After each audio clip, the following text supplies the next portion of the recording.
राजा परीक्षित ने कहा, गुरुदेव मैंने ऐसा सुना है कि भगवान के एक नहीं अनेक विवाह हुए।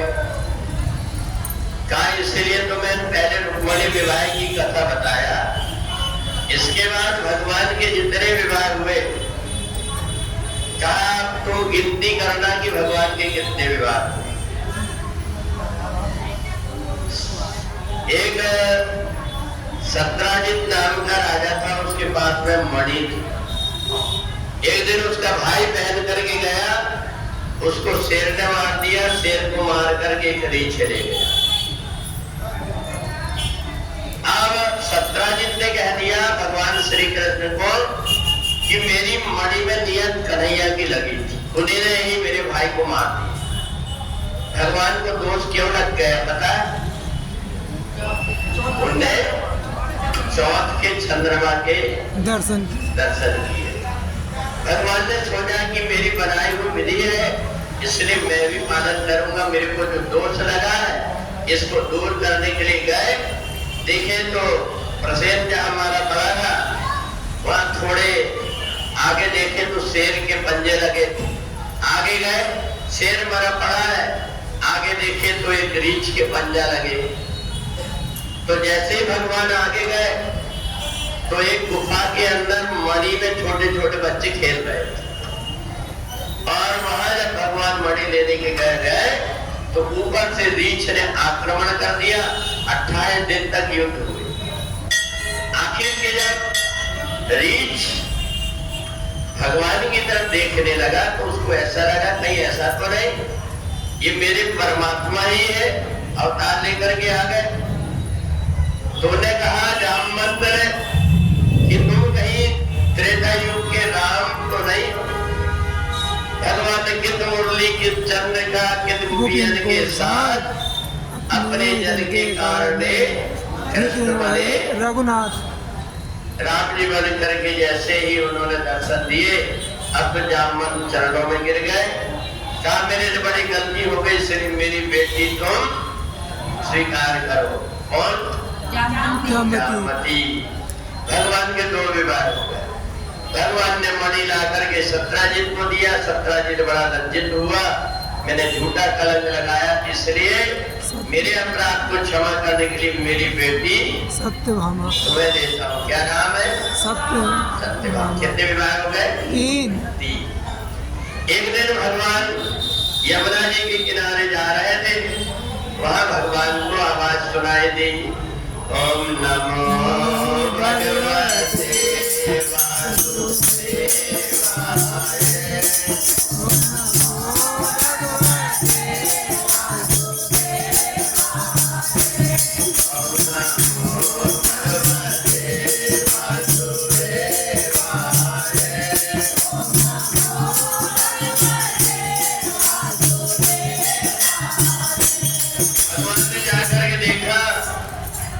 शरीर दुबला हो गया था, वहां बैठ करके वो कन्या कालिंदी मंत्र जाप करे। भगवान ने कहा देवी तुम क्या चाहती? बोले मैंने देखा तो नहीं है, पर भगवान श्री कृष्ण को पति बनाना चाहते। भगवान ने कहा माला डालो गले में, मैं ही कन्हैया। भगवान वो कौन थी? कालिंदी। कालिंदी। भगवान का 5वां विवाह विंद और अनुविंद की कन्या से हुआ, मित्रवंदना के साथ। भगवान ने 7 बैल नाम करके सत्या की बेटी से विवाह, सत्या से विवाह किया। 7 बैलों को नाम करके अब कितने हो गए? 7। 6। भगवान का 7वां विवाह लक्ष्मणा के साथ में हुआ, और भगवान का 8वां विवाह रुक्मिणी इसके साथ। अब कौन रह गए?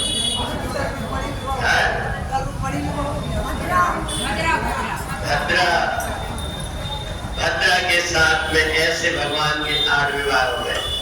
मैया ने कही रे कन्हैया लाला आवा ऐसा मत कर, अब ज्यादा मतलब पूरी फुटबॉल की टीम घर में आ जाएगी तो फिर बड़ी मुसीबत हो जाएगी। भगवान ने कहा मैया मैं शादी करने नहीं जाता, ये तो अपने आप चले आती, साथ तू घर से बाहर मत जा। भगवान घर में थे, उतने में एक पत्र आया।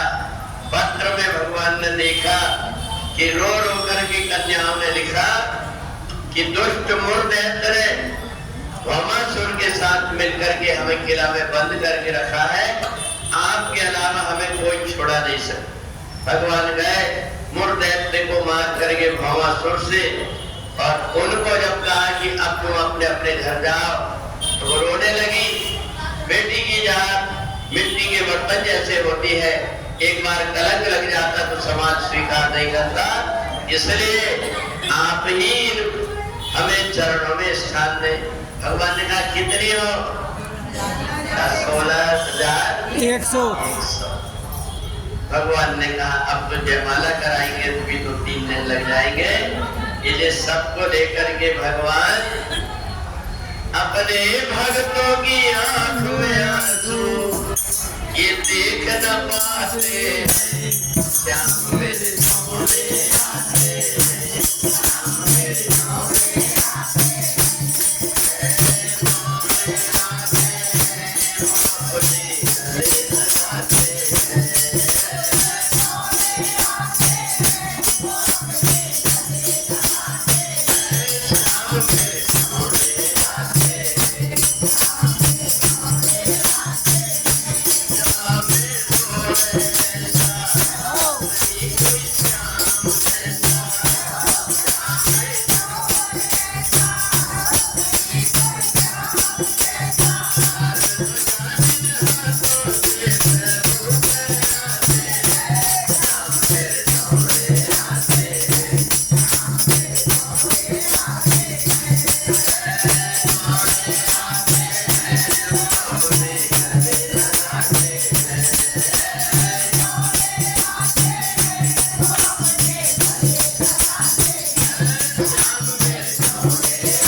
श्री कृष्ण की कितनी पत्नियां? सुखदेव जी ने कहा राजन मूर्ख और अज्ञानी व्यक्तियों को ही कथा समझ में नहीं आती। कथा के सूत्र है भगवान 16,000 कलाओं से संपन्न है। जब उनको मनुष्य लीला करना था तो भगवान ने अपनी जितनी कलाएं थी उन कलाओं को जगह जगह पृथ्वी में छोड़ दिया था। उन्हीं कलाओं को समेटने के लिए भगवान ने स्त्री के रूप में वो कलाओं को स्वीकार किया। वास्तव में ये भगवान की पत्नी नहीं, ये भगवान की 16,108 कलाएं हैं। और इसलिए तो भगवान अपने माथे पर मोर मुकुट धारण करते हैं।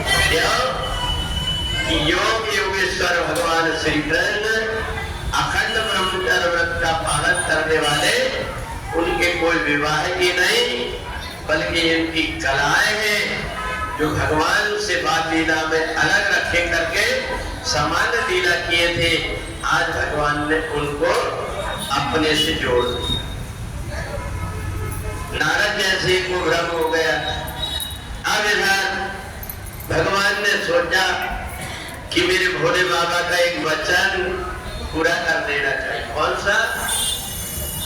कि जब यदुवंश कृष्ण अवतारा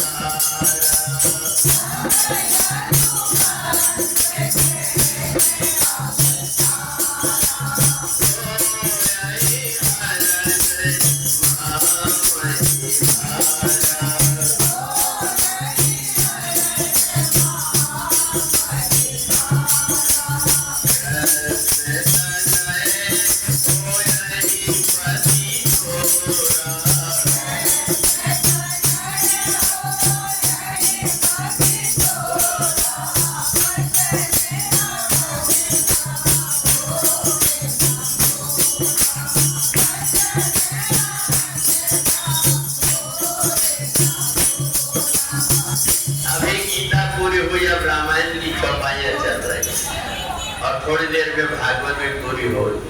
तो देखो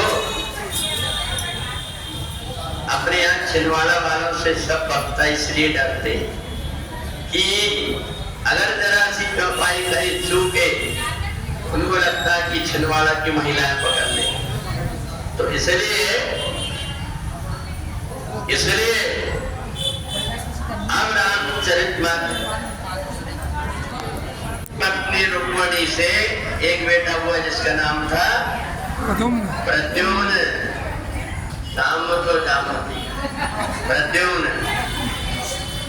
प्रद्युम्न का एक बेटा हुआ जिसका नाम था अनिरुद्ध। बाणासुर की बेटी उषा के साथ में विवाह हुआ। राजा परीक्षित ने कहा देखो बड़े आदमी को बहुत सोच विचार करके चलना चाहिए। परिवार का अगर एक व्यक्ति गलती करता है तो उसके देख करके दूसरे भी करते हैं। भगवान ने सब भगा करके लेकर के आए थे, इसलिए उनकी बहन भी और सुभद्रा पता लगा कि दुर्योधन के साथ शादी हो रही है तो वो अर्जुन के साथ में चले। अब भगवान श्री कृष्ण कहते हैं कि जिस समय पर सारी ये बातें हो रही थी, भगवान सब रानियों के साथ में अपने महल में बैठे। आज सभी रानियों ने सब प्रकार के भोजन लेकर के आए भगवान के लिए। और जब भोजन लेकर के आए तो भगवान जैसे ही थाली देखते हैं तो भगवान को उसी समय पर भगवान करने के लिए बैठे। भगवान को याद आ गई। किसकी याद आई? अपने मित्र सुदामा की। कि देखो आज मेरे पास में 56 प्रकार के भोजन है, परंतु मेरे मित्र सुदामा के यहाँ एक दाना भी नहीं है। और सुदामा जो गरीबी भोग रहा किसके कारण? कन्हैया के कारण। गुरु माता ने जो चना दिया था, सुदामा ने जैसे हाथ में लिया तो चना से खून की धार बहने लगी।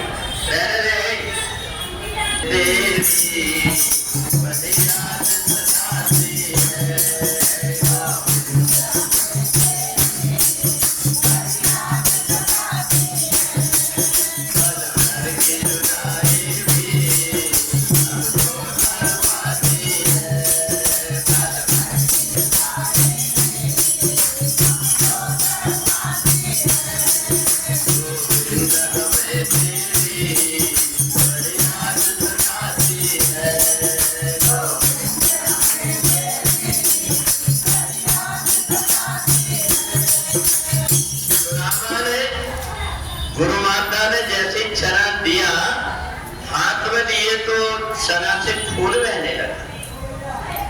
आंख बंद करके देखा कि बात क्या है तो समझ गए ये जो चना है ये श्रापित चना है। देखो वो जो चना गुरु माता ने दी थी, भगवान श्री कृष्ण और सुदामा दोनों जब लकड़ी लेने हवन के लिए जा रहे थे तो गुरु माता उस समय यज्ञ मंडप में बैठी थी। वहां देखा उन्होंने कि चना है तो वो चना उठा करके दे दी। और वास्तव में वो चना किसके थे? एक बुढ़िया माता 2-3 दिन की भूखी थी, उसने वो चना पूरे चना किसी ने दिया था तो बड़ी प्रसन्न हो गई। मैं 3 दिन की भूखी हुई चना खा करके मेरी भूख मिटा दूं। उतरे में गुरु माता आई, उन्हें देखा ये कोई सीधा में रख गया अच्छा चना। उठा ली वो चना को और चना ले जा करके और सुदामा के हाथ में दे दी कि दोनों मिलके खा ले। अब बुढ़िया माता जब लौट करके आई, आकर के देखती है तो वह चना नहीं। बुढ़िया माँ रोने लगी कि हे परमात्मा मेरे साथ में ये किसने किया? मैं उसको श्राप देती हूँ, जो भी उस चने को खाएगा उसको मांगे से भीख नहीं। सुदामा ने सोचा अगर मैं आधा कन्हैया को दे दूं और आधा मैं खा लूं, हम दोनों भिखारी बन जाएंगे। जाऊं तो बात अलग है, पर मेरे कन्हैया को नहीं बनने दूंगा, इसलिए पूरे की पूरे चना खा लिए। आज भगवान के सामने जब भोजन आया तो भगवान की आंख से आंसू बहने लगे। राजीव ने कहा, प्रभु क्या हुआ, आपने तो अभी भोजन चखा भी नहीं, अगर कोई मिर्च तेज होती तो भी बात, कहा ये भोजन देख करके मेरे को बचपन की याद आ।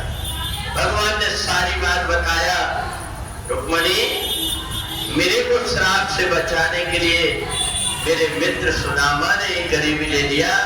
आज देखो भगवान ने दिखाया, सुदामा की पत्नी फटे फटे कपड़े पहन करके एक गोदी में एक बालक को, एक गोदी में एक को लेकर के वो कह रहे, माँ 2 दिन से कुछ खाए नहीं है, कुछ खाने को दे दे।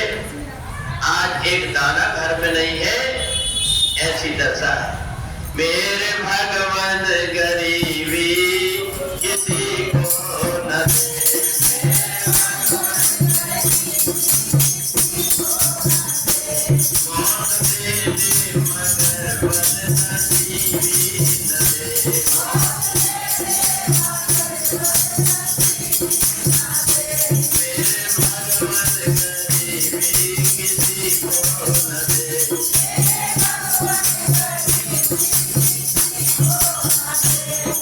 रुक्मणी ने कहा, प्रभु आप इतने कठोर, आपका मित्र ऐसा भूखा प्यासा तड़प रहा है, आपने आज तक के बताया नहीं, आज ही में जाकर के कोई ना कोई उपाय करूंगी। माता लक्ष्मी ने भेष बदल करके चली। भगवान ने कहा, देवी तुम्हारे जाने से काम नहीं चलेगा, क्योंकि मेरे मित्र को मैं जानता हूं, उसको धन संपत्ति नहीं चाहिए, उनको मैं चाहिए, मैं जाऊंगा तभी वो मानेगा। भगवान एक छोटा सा महात्मा का भेष बनाए और भेष बना करके सुदामा की कुटिया में पहुंच गए। भिक्षाम देहि। अब इधर सुदामा की पत्नी निकल करके आई। यहाँ लक्ष्मी जी ने बढ़िया उस नगर में जाकर के छोटी सी एक कुटिया की निर्माण कर ली और भेष बदल करके वहां पहुंच गई। भगवान ने कहा, देवी भिक्षा दे। उन्होंने सोची, बता हमारे घर में दीवार तक नहीं है, छत नीचे गिर गई है, पूरी रात बैठ कर के हम काटते हैं, पर हमारी हंसी उड़ाने के लिए कौन हमारे यहाँ मांगने आए, आज तक की कोई भिखारी नहीं आया। उनने बहाना बता दी, बोले महाराज हमारे ऊपर सूदक पड़ा, इसलिए हम नहीं दे सकते। भगवान ने कहा, कितने दिन का सूदक है, जब तुम दोगे तभी मैं भोजन करूंगा। सुशीला ने कही, आप क्या कहे, बोले हमारे घर का सूदक जब तक मैं मर नहीं जाऊंगी तब तक का है।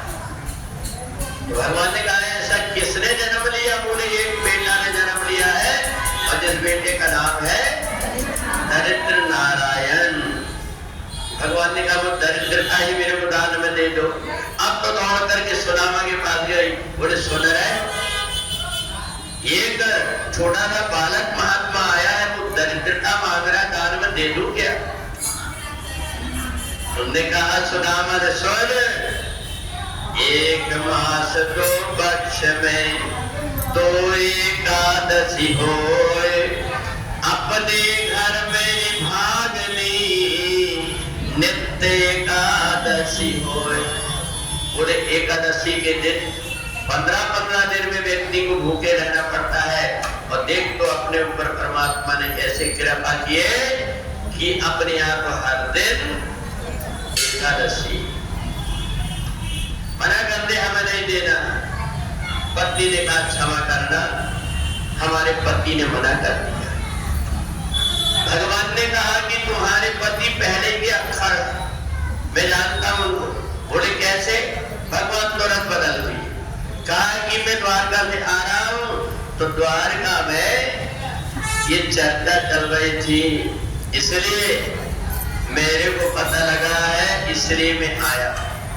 अब सुदामा की जब संध्या पूजन हो गई, सुदामा ने सारी बात बताया। बोले कहाँ आया था? जो बताई गली में, तो वहां जाकर के देखा तो भगवान के चरण के चिन्ह बने थे। सुदामा ने कहा, भाग्यवान, मेरा कन्हैया तेरे को दर्शन दे गया। मैं कह रहा था ना कि बनते हैं रिश्तेदार सभी जब पैसा पास होता है और टूट जाते हैं गरीबी में जो रिश्ता खास पर मेरा कन्हैया ऐसा नहीं, कितना दयालु है। वो मेरे लिए चल करके आया। अब मैं भी जाऊंगा द्वारकापुरी, पर क्या लेकर के जाऊं? तो सुशीला इधर उधर गई, हर घर में मांग ली थी, सबने मना कर दिया। लक्ष्मी जी बैठी थी वहां, इन्हें देखा कि ये नया घर किसका बना। बोले देवी मेरे पति जा रहे हैं द्वारका, तुम मेरे को 3 मुट्ठी चावल दे दो। कहा ये तो तुम्हारे लिए रखा हुआ है, 3 बोरा ले जा। बोले नहीं, 3 मुट्ठी का है। 3 मुट्ठी चावल दे दी। लक्ष्मी जी ने पीछे से घर में धन पहुंचा दिया। इधर सुदामा जब चले तो कन्हैया की याद करते करते चले जा रहे हैं। हरे कृष्णा हरे कृष्णा कृष्णा कृष्णा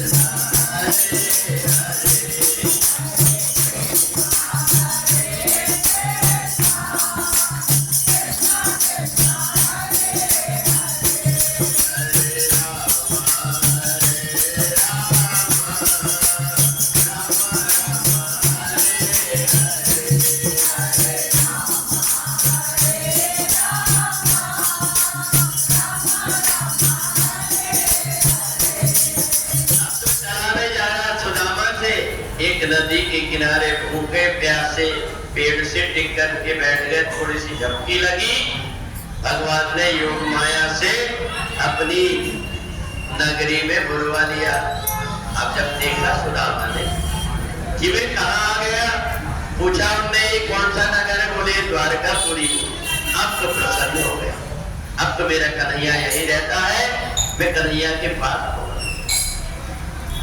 सुदामा ने सोचा मेरी दशा देख करके मेरे को कोई जाने नहीं देगा, इसलिए अब तो दिमाग चलाना पड़ेगा। सुदामा पहले तो जाकर के द्वारपालों के पास में, अरे भैया मैं यहाँ के राजा का मित्र हूँ, मेरे को मिला दो। उन्होंने कहा कि चलो तुम्हारे जैसे रोज आते रहते हैं, तुम्हारे जैसे रोज आते रहते हैं। अब इधर सुदामा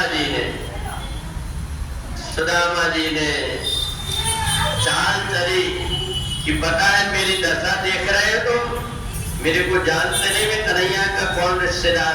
बोले कौन हो? बोले मैं उनका साड़ू भाई। अब तो सब घबरा गए, पता नहीं कौन सी महारानी की बहन का दामाद है। सैलूट मारने लगे, दौड़ करके भगवान के पास में गए। भगवान तो सारा दृश्य देख रहे। जैसे ही दूध गया, जाकर के भगवान को निवेदन किया, शीश बगाना जगा तनु पे, जाने को आए रहेंगे ही ग्रामा। प्रभु पता नहीं पैर में चप्पल तक नहीं, ये पूरी बीमारी फटी हुई है और आपके महल की तरफ देख रहा है और हमसे बार बार पूछत है, पूछत दीन दयाल को धाम। भगवान ने कहा ये तो बताओ उसका नाम क्या है? बतावत आपनो नाम सुदामा। जैसे सुदामा नाम सुने भगवान दौड़ने लगे और दौड़ते दौड़ते जाकर के सुदामा को अपने गले से लगा दिए और हाथ पकड़ करके भगवान महल में लेकर के आए। यदि हरि बात कहते हैं, यदि सब संतराते हैं, हरि बात कहते हैं, यदि सब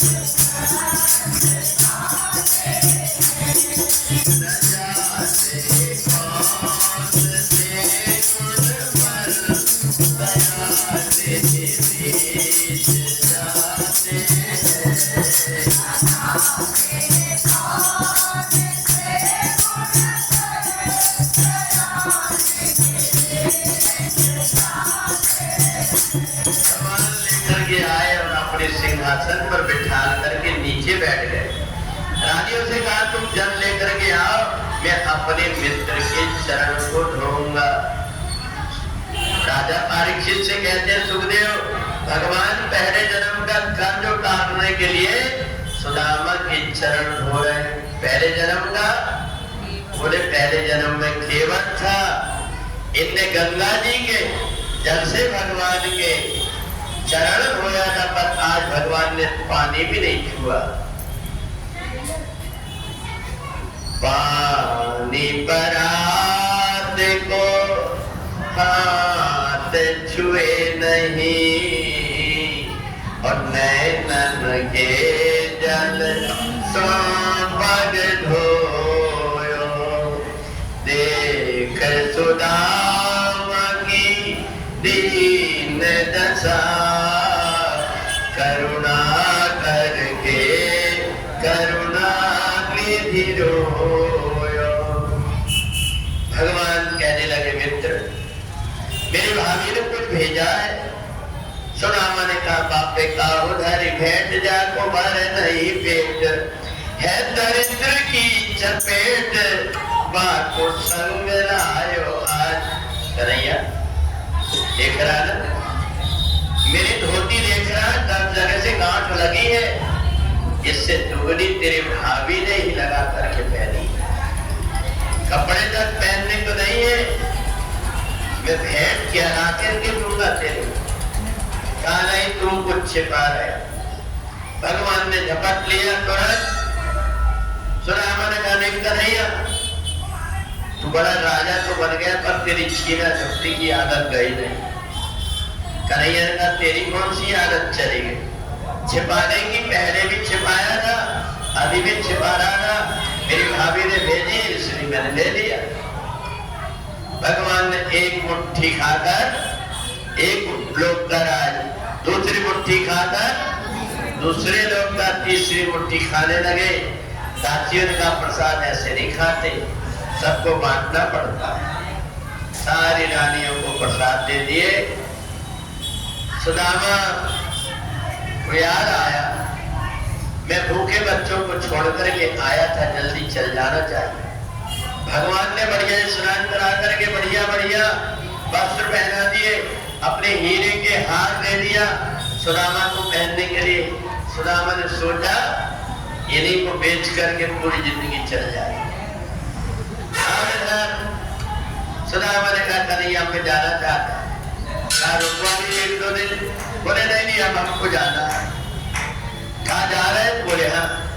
भगवान ने कहा हमारे जो माला वाला सब उतार के दो। सुदामा ने कहा ये भी कंजूस है बिल्कुल, सारे माला उतार करके दे। बोले कन्हैया में जा रहा हूँ। बोले हाँ जा। थोड़ी दूर गए, बोले सुदामा सुनो एक काम, हमारे कपड़े उतारो। कपड़े उतारे। रुक्मणी से कहा कि इनकी वो फटी धोती ला कर, फटी धोती ला करके दे दिए। सुदामा ने कहा कंजूस है नहीं, ये तो मक्खी।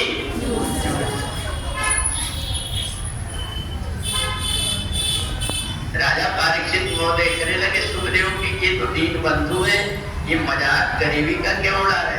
बोले भगवान को पता है आगे नर्मदा जी के किनारे लट्ठ लेके भीड़ बैठे होंगे, अच्छे अच्छे कपड़े और माला पहन के जाएंगे तो 2-4 डंडा भी पड़ेंगे और छुड़ा देंगे। जो देना था मेरे को मैंने तो पहले पहुंचा दिया। सुदामा को वैसे ही जब चले तो सुदामा जैसे गया तो देखा कि अरे राम राम, बता कन्हैया से मिलने के लिए गए तो जो टूटी झोपड़ी थी वो भी कोई तोड़ करके महल बना कर, अब तो चलो झाड़ के नीचे रहना पड़ेगा। नौकरियां कहाँ गई? अंदर से लड़के बच्चे दौड़ करके आए, पिताजी पिताजी अरे यहाँ तो बढ़िया, इतना बढ़िया महल बना। सुदामा ने कहा सुशीला अब सब तेरा राजपाट हो गया, अब मैं जा रहा हूँ भजन करने के लिए। जैसे चले पीछे से कन्हैया ने आकर के पकड़ लिया, कहाँ जाने दूंगा। कहा मेरे को धन संपत्ति नहीं चाहिए, मेरे को तो भजन करना। कन्हैया ने कहा कि देख ये महल में रह करके भी तू भजन करेगा। बोले नहीं, मैं तुम्हारी माया को जानता हूं। भगवान ने कहा कि मैं भी तेरे साथ में रहूंगा, और आज भी भगवान वहां पर साक्षी गोपाल के रूप में सुदामा की कुटिया में निवास कर रहे हैं। हर श्वास में हो मेरा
सुखदेव जी कहते हैं राजन, भगवान का अब स्वधाम जाने का समय हो गया। भगवान ने उद्धव को और वसुदेव को 9 योगेश्वरों के माध्यम से ज्ञान करा दिया कि अच्छा ज्ञान और शिक्षा जहां मिलती है उसको ग्रहण कर लेना चाहिए। गुरु केवल कान फूकने वाला नहीं होता, बल्कि अच्छी बात बताने वाला गुरु होता है। दत्तात्रेय जी के 24 गुरु, इसलिए हमें अपने जीवन में जहां से अच्छी चीज मिले वहां से एक एक करके इकट्ठा कर लेना चाहिए। सिमट सिमट जल भर ही तलावा, और जीवी सतगुण सज्जन पहिया। ये छोटी छोटी चीजें सत्संग से जो मिलती है, इसको अपने हृदय में गांठ बना लेना चाहिए। इधर भगवान ने महाभारत युद्ध में कौरव पांडव का जब युद्ध हुआ तो दुर्योधन की जान टूट गई। अश्वत्थामा ने द्रौपदी के 5 बेटों का सिर काट लिया। महाभारत का युद्ध हुआ, उसमें जैसे रावण जैसे दुर्योधन के हाथ रहा न कुल कोई भगवान ने जरासंध का वध करवा दिया भीम के हाथ में। और अब जब राजसूय यज्ञ करने लगे अर्जुन, तो सबसे पहले पूजा किसकी हो? तो कहा हम तो सबसे पहले पूजा करेंगे तो जिनके होठों पे मुरली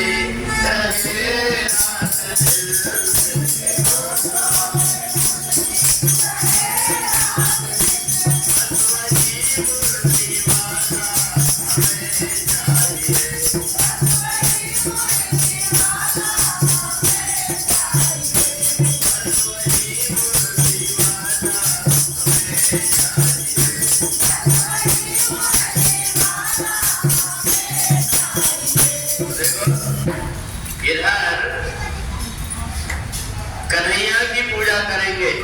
और जैसे कन्हैया की पूजा करने लगे, सिद्धार खड़ा हो गए, उपवादी की पूजा करोगे, हम राजा महाराजा बैठे, पहले हमारी पूजा करो। सारे लोग बड़े आश्चर्य में हैं कि कन्हैया ने बड़े बड़े योद्धाओं को मार दिया, ये शिशुपाल शायद इनकी बुआ का लड़का है, इसलिए उसको चुपचाप नीचे से करके पर भगवान को गिन रहे। भगवान ने इसकी माँ को वचन दिया था, क्या वचन दिया था? 100 गलतियां क्षमा कर दूंगा। भगवान गिन रहे थे, जैसे 100 गिनती हुई भगवान ने कहा शिशुपाल आगे बोलना मत। शिशुपाल ने कहा अरे वाले तू क्या कर लेगा, मैं जानता हूँ तू तो चोरी कर करके खाता था, हमारी जूठन खाने वाला है।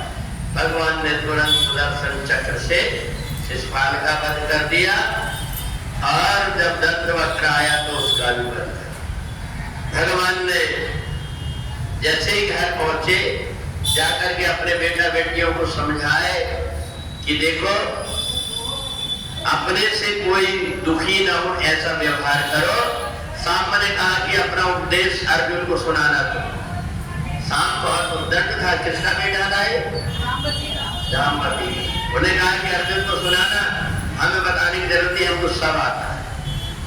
भगवान ने सोचे कि अब तो अच्छी बात नहीं, ये घर के ये जो है मेरे परिवार के लोग ही विध्वंस करेंगे, इसलिए भगवान ने ऐसी बुद्धि की है कि ये सांब एक दिन 2-3 साड़ी बांध करके दुर्वासा जी पास बोले महात्मा जी सब लोग कहते हैं आप अंतर्यामी है, बताओ मेरे पेट में बेटा है कि बेटी?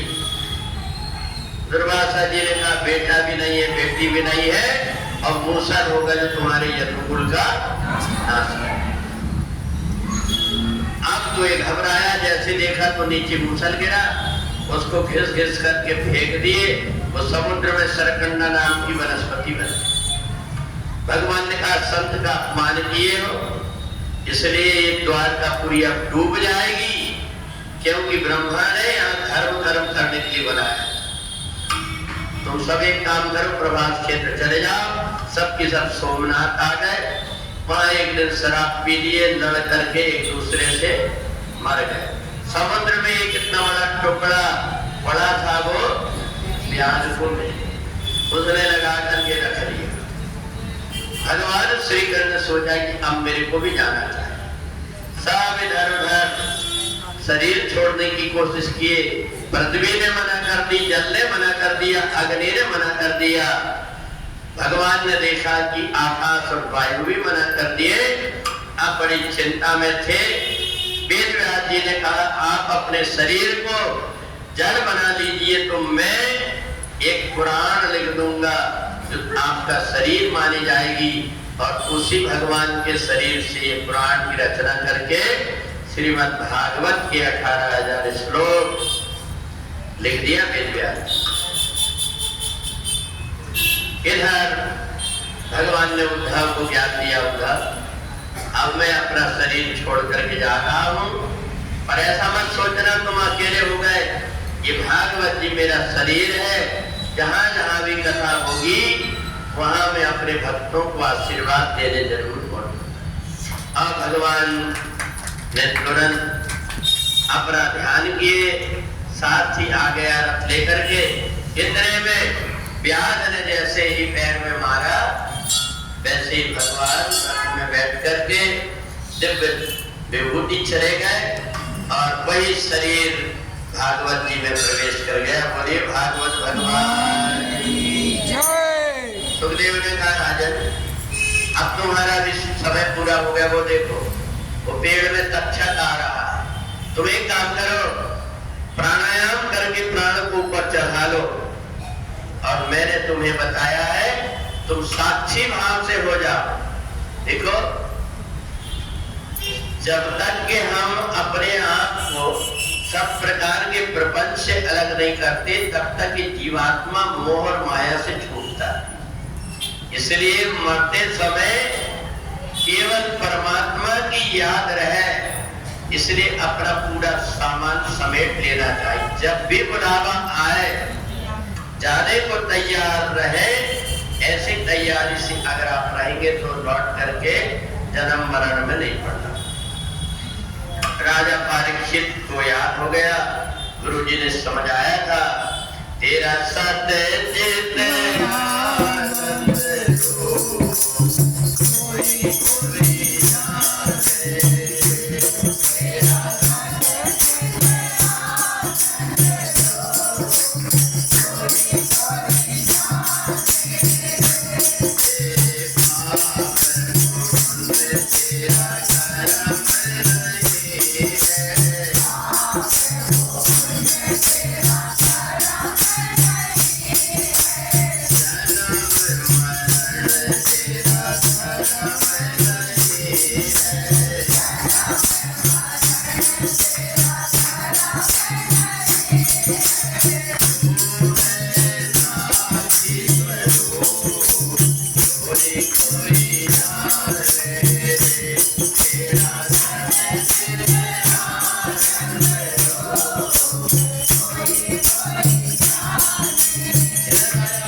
के निश्चेष्ट होने के लिए और समझ गए थे अपने स्वरूप में, ज्ञान में। अब तो राजा परीक्षित ने कहा, गुरुदेव एक आज्ञा चाहता हूँ शरीर छोड़ने के पहले। बोले बोलो। आपने 7 दिन मेरे को भागवत सुनाए हैं, इसलिए मैं आपको प्रणाम करके और प्रार्थना करना चाहता हूँ। राजा परीक्षित अपनी जगह से उठे और उठ करके सुखदेव जी को प्रणाम करके और पद्मासन लगा करके बैठ गए। इधर तक्षक आया, आकर के जैसे ही फन मारता है वैसे शरीर जलने लगा। सुखदेव जी ने देखा कि मेरे शिष्य का उद्धार हो गया, उठ करके वहां से चले गए जंगल की तरफ। अब यहाँ सनत कुमार सूत जी से कहते हैं, ये भागवत की कथा 7 दिन सुनाई जाती है, इसलिए 7 दिन जो भागवत कथा होती है उसमें पहले दिन भागवत कथा का महात्म्य सुनाते हैं कि भगवान श्री कृष्ण की प्राप्ति कैसे होगी। ये भागवत कथा माध्यम अतिथि भाग्यदेन बहुजन्म समर्थितेन, कई जन्मों के पुण्य से भागवत कथा सुनने को मिलती। हमें लगता होगा कितनी बार तो सुन ली भागवत, परंतु जिनके श्रवण समुद्र समाना, अपने कान को समुद्र जैसे बना लो, ये पुण्य कोई न कोई दिन काम आती। इसमें आत्मदेव ब्राह्मण की कथा के माध्यम से एक प्रेत योनि से भी भागवत कथा से कैसे उद्धार हुआ, ये कथा को नारद जी ने सनत कुमारों से सुना और इसी कथा को वो करने अपने भाई धुंधकारी को सुनाया था। यही जो कथा है ये पहले दिन महात्मा सुनाया जाता है। दूसरे दिन राजा परीक्षित का और सुखदेव का कैसे जन्म हुआ, कौरव पांडव दोनों का युद्ध क्या हुआ, विदुर चरित्र द्रौपदी चरित्र के माध्यम से दूसरे दिन में राजा परीक्षित और सुखदेव के जन्म की कथा। राजा परीक्षित की एक गलती के कारण उनको श्राप हुआ, 7 दिन में सत काटेगी, ये श्राप तक की कथा दूसरे दिन सुनाते। तीसरे दिन में राजा परीक्षित ने पूछा कि ये संसार की उत्पत्ति कैसे हुई, तो कहा आदि शक्ति भगवती जगदम्बा जब प्रलय करना रहता तो उनके शरीर से जल की धार निकलती है, पूरी पृथ्वी में पानी पानी हो जाता है, सब कुछ डूब जाता है। उस समय एक बड़ के पेड़ का निर्माण करके माता रानी सारा संसार को ब्रह्मा में, ब्रह्मा को विष्णु में लेकर के और बड़ के पत्ते में भगवान वाल्मीकि को लेकर के बड़ के ऊपर रख करके और वो लीन हो जाता है। इस समय सृष्टि उत्पन्न करना रहता है, वही आदि शक्ति भगवती जगदम्बा भगवान विष्णु को दोनों समेत अपने अंदर पी करके और 3 फफूला के माध्यम से ब्रह्मा, विष्णु और शिव, ये 3 देवताओं की उत्पत्ति करती।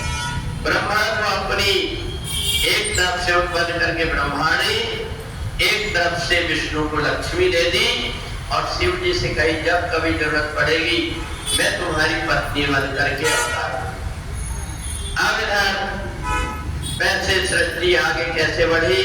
ब्रह्मा ने सबसे पहले जब विष्णु के कान के मैल से मधु और कैटम की उत्पत्ति हो गई तो उनको मार करके उनके शरीर से ये पृथ्वी बनी हुई है, इसमें मनु और शत्रुपा को प्रकट किए, उनसे 3 कन्या और 2 पुत्र की उत्पत्ति हुई, जिनके चरित्र की कथा तीसरे दिन ध्रुव चरित्र के माध्यम से सुनाती है। चौथे दिन में भागवत कथा में भगवान के जो 5वें स्कंद की कथा है, प्रियव्रत चरित्र, 6वें स्कंद में अजामिल की कथा, गंगा अवतरण की कथा, इन कथाओं को सुनाई जाती है। और 7वें स्कंद में हिरण्यकश्यप ने वरदान मांगा था, प्रहलाद के माध्यम से हिरण्यकश्यप का उद्धार हुआ। और 8वें में मनवंतरों की कथा है, इसमें समुद्र मंथन है, गजग्राह की कथा है, वृत्तासुर के वध की कथा है। तो इस प्रकार से 8वें अध्याय में मत्स्य अवतार तक की कथा सुनाई जाती है। और 9वें स्कंद में चंद्रवंश और सूर्यवंश की कथा हरिश्चंद्र आदि की सुनाई जाती है। अंत में भगवान राम का अवतार और इसी में चौथे दिन ही भगवान कृष्ण के प्राकट्य की कथा। 5वें दिन की कथा में भगवान की बाल लीला, माखन चोरी, गोवर्धन लीला, ब्रह्मा मोर, इन कथाओं को सुनाया जाता है। और 6वें दिन में राधा जी की कैसे उत्पत्ति हुई, राधा जी के साथ में भगवान ने कैसे महाराज किए, और इधर मैया यशोदा को छोड़ करके कंसवध करने के लिए मथुरा भगवान कैसे पहुंचे।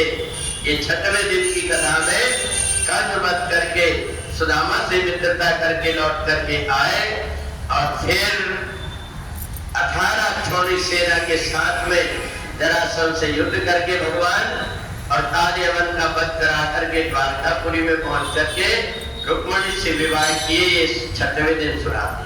आज मैंने इसी भागवत कथा के अंश रूप में भगवान की अन्य शादियां, रानी पटनारी, प्रद्युम्न का जन्म, अनिरुद्ध का जन्म, इनकी कथा आपको सुनाया।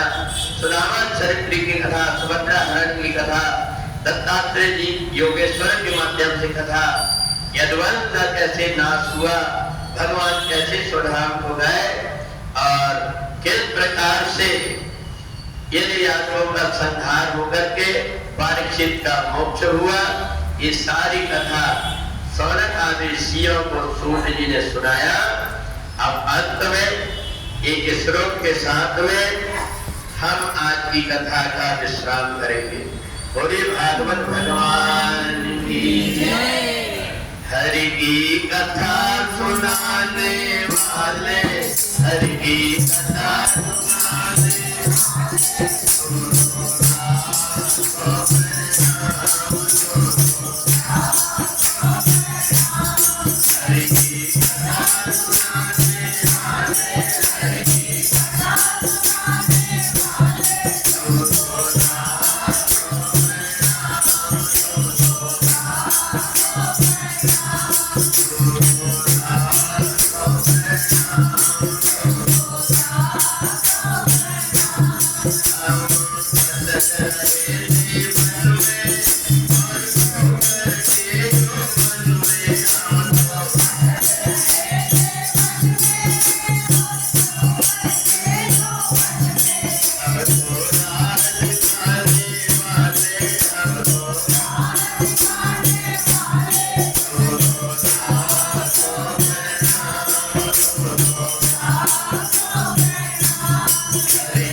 सुना है अपने हृदय में, भगवान श्री कृष्ण के स्थान बन जाए।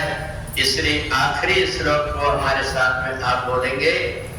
नाम संकीर्तनम यस्य, नाम संकीर्तनम यस्य, सर्व पाप प्रणाशनम, सर्व पाप प्रणाशनम, प्रणामो दुख शमनः, प्रणामो दुख शमनः, तम नमामि हरिं परम, तम नमामि हरिं परम, तम नमामि हरिं परम, तम नमामि हरिं परम, तम नमामि हरिं परम, तम नमामि हरिं परम। अब आगे जिनको कथा सुनना हो दिसंबर में फिर